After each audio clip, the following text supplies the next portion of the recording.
Dan para akhwat saya nasihati ya, awas nih yang belum menikah, jangan dengarkan rayuan-rayuan gombal para lelaki. Aku mencintaimu, jangan dengar saya. Katakan padanya, buktikan cintamu dengan menuliskan namaku di buku nikah kita. Catat. Itu punya BPKB. Apa itu BPKB? Buku pernikahan kita berdua.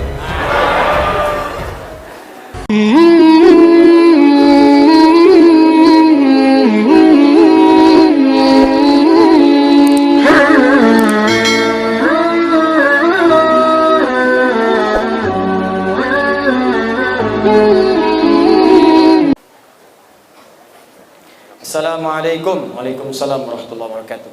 Boleh enggak Ustadz ketika sujud kita membaca doa apa yang kita inginkan, terutama pada saat sujud terakhir? Boleh. Apa dalilnya? Ibnu Abbas radhiyallahu taala anhuma qala Rasulullah sallallahu alaihi wasallam, perhatikan, innama aqrabul abdi min rabbih wa huwa sajidun fa aktsirud du'a. Keadaan terdekat antara seorang hamba dengan Tuhannya adalah saat sujud, maka perbanyak doa saat sujud. Apalagi dalil Qur'annya? Quran surah ke-48 ayat ke-29. Muhammadur Rasulullah walladzina ma'ahu asyidda'u 'alal kuffar ruhama'u bainahum tarahum ruk'an sujada yabtaghuna fadlan minallahi wa ridwana. Umat Muhammad itu adalah umat Rasulullah yang penyayang dengan sesama, yang keras terhadap penyimpangan. Engkau akan saksikan umat Nabi Muhammad itu senang sholat. Jadi kalau ada mengaku umat Nabi Muhammad tak mau sholat, dipertanyakan dia umat Nabi Muhammad atau bukan. Tarahum ruk'a sujada, engkau lihat dalam ruku dan sujudnya, yabtaghuna fadlan minallahi wa ridwana. Dalam sujudnya dia banyak berdoa kepada Allah, minta keutamaan hidup dan ridha Allah Subhanahu wa taala. Jadi kalau bertanya bolehkah banyak berdoa dalam sujud? Boleh. Pertanyaannya bagaimana caranya?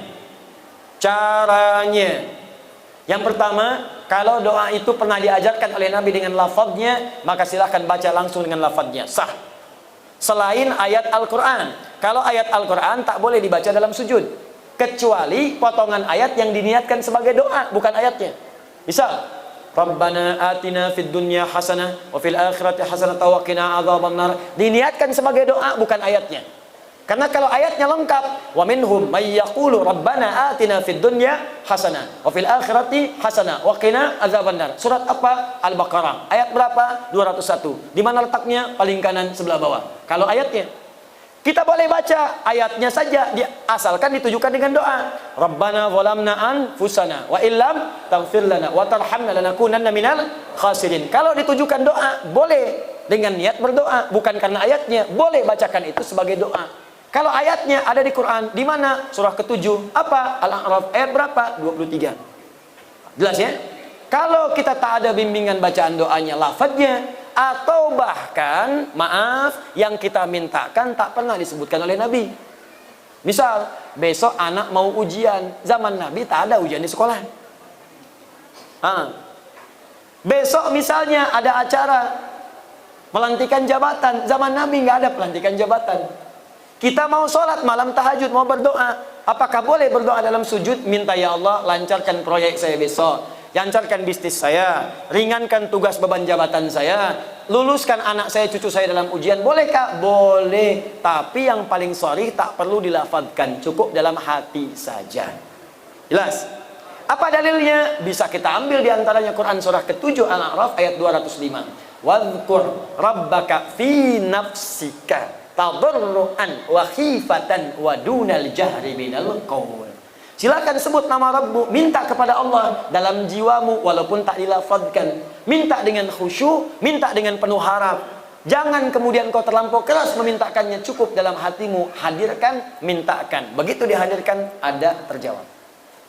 Ya, dan minta dalam hati ini boleh dalam sujud, boleh juga dalam saat berdiri. Saat membaca kalimat iyyaka na'budu wa iyyaka nasta'in, di hati langsung hadirkan, ya Allah sukseskan bisnis saya, ya Allah lancarkan ujian saya. Apa dalilnya? Hadis qudsi dari Anas bin Malik radhiyallahu taala anhu. Qasamtu shalah baini wa baina 'abdi 'ala nisfain. Kata Allah, saya bagi salat kepada dua bagian antara aku dengan hambaku. Wali 'abdi ma sa'ala, kalau hambaku benar salatnya sampai bacaan tertentu, aku akan kabulkan apa yang dia minta.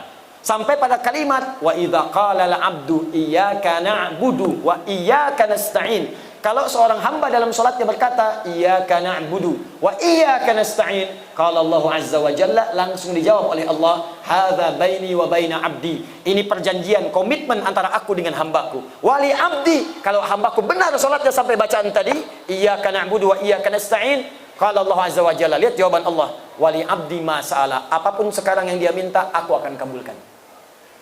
Tapi tak perlu dilafazkan, dalam hati aja minta. Kalau benar, dikabulkan oleh Allah. Jelas sampai sini? Wallahu ta'ala a'lam bis-shawab. Ustaz, saya seorang mahasiswa semester awal dan pengamat menikah muda. Doakan saya agar dimudahkan dan segera bertemu dengan jodoh saya. Masya Allah. Kalau ingin bertemu jodoh, jangan selalu jadi pengamat. Nah, ini pengamat menikah muda tapi tak dapat jodoh. Cara mendapat jodoh itu bukan mengamati, tapi berikhtiar untuk mendapatkannya. Ya, kenali, ta'aruf, cari sesuai dengan ukuran Nabi. Tak kenal maka ta'aruf, bukan tak sayang. Tidak semua kenal itu mesti sayang. Bapak kenal dengan istri tetangga kan tidak harus sayang. Tak kenal maka ta'aruf, tak tahu maka berkenalan. Cara ta'aruf yang baik untuk mencari jodoh banyak dari Nabi. Tunkahul mar'atu li arba'in. Kalau ingin cari jodoh perempuan itu lihat pada 4 halnya. Perempuan ke laki-laki juga demikian, lihat 4 halnya. Pertama, li jamaliha, jamaliha. Ingat, bukan jamil, bukan jamilah, jamal. Kalau jamil ganteng, lihat gantengnya. Kalau jamilah cantik, lihat cantiknya. Jamil ganteng, Saiful ganteng, Saiful jamil. Jamilah cantik, Mulan cantik, Mulan jamilah. Tapi kalau jamalah itu adalah penampakan keindahan yang terpampang pada warasnya, pada parasnya. Di bagaimana kalau ditatap itu jadi senang. Kata orang cantik itu relatif, jelek itu mutlak. Tapi ada orang yang wajah biasa, tapi kalau ditatap indah, enak, suaranya merdu. Memang parasnya 100%, tapi cerewetnya 1000%. Nah enak juga. Coba Sayyidah Khadijah, istri Nabi, dengan Sayyidah Zainab binti Jahsy, cantik mana di antara itu? Bagus. Kalau tahu saya akan tanya, sudah pernah lihat? Kata orang, cantik paras itu Sayyidah Zainab. Mata kalau melihat tak berkedip, wajah tak berpaling. Tapi yang disebut dalam mimpi Nabi Sayyidah Khadijah. Lihat Al-Bukhari, Kitab Bad'ul Wahyi, nomor hadis yang keempat sampai 5, dari kanan sebelah bawah sampai kiri atas. Nabi pernah turun dari Gua Hira, belum ada wahyu setelah periode Iqra. Di tengah jalan siang-siang tiba-tiba ada suara, Muhammad, Muhammad, Muhammad. Tengok kanan kiri kosong, depan belakang tak ada orang. Tengok atas, ada sosok seperti duduk bainas sama'i wal ardi memanggil Muhammad, Muhammad. Bapaklah keluar dari dangung-dangung ini. Siang-siang kosong, tak ada orang. Begitu keluar, tak ada orang, kanan kiri kosong, depan belakang kosong. Tiba-tiba ada panggilan. Nengok atas, jubah putih rambut gondrong. Jubah putih rambut gondrong sambil begini, Pak. Kira-kira apa yang dilakukan? Kata Nabi, faru'ibtu minhu, saya pergi meninggalkan tempat itu dengan cepat dengan keadaan takut. Tapi yang dahsyat, datang pulang sampai rumah bertemu dengan Sayyidah Khadijah. Begitu dibuka melihat wajah Sayyidah Khadijah, hilang setengah ketakutannya.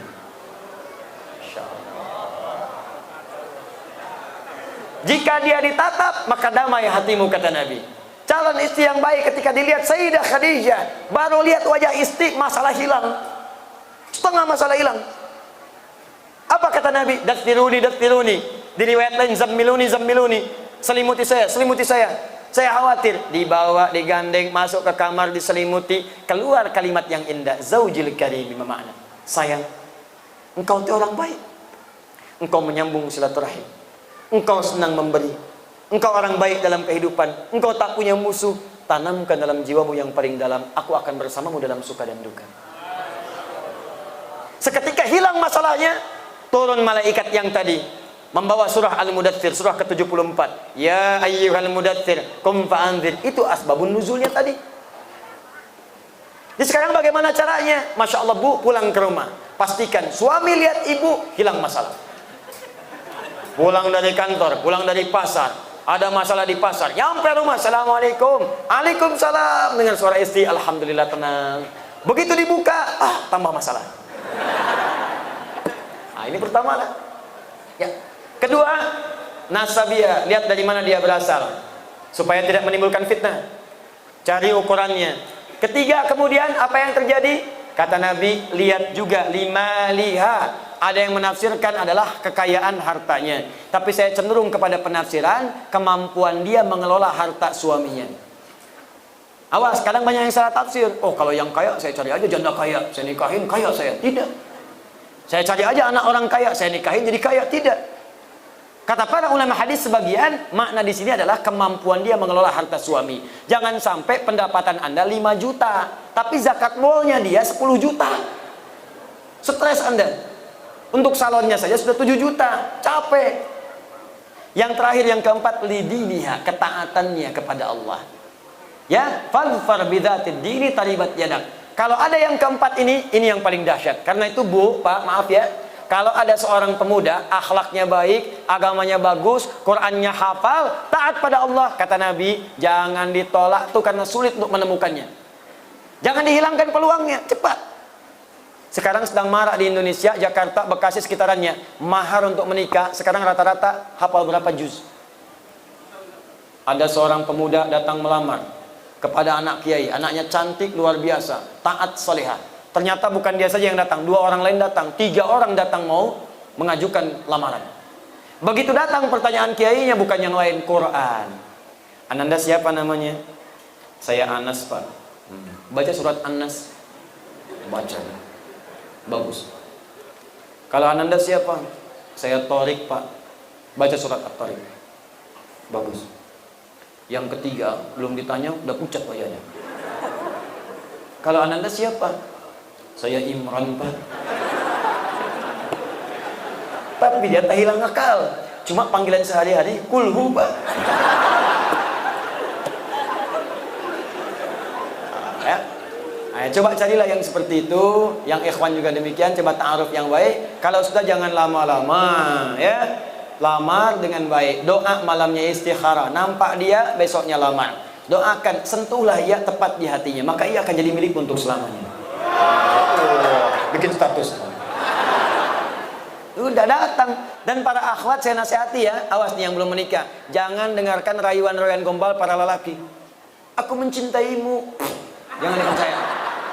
Katakan padanya, buktikan cintamu dengan menuliskan namaku di buku nikah kita. Catat. Itu punya BPKB. Apa itu BPKB? Buku pernikahan kita berdua. Masya Allah. Kenapa nyampe sana ini? Dah, 3 menit lagi saya jawab. Bismillahirrahmanirrahim.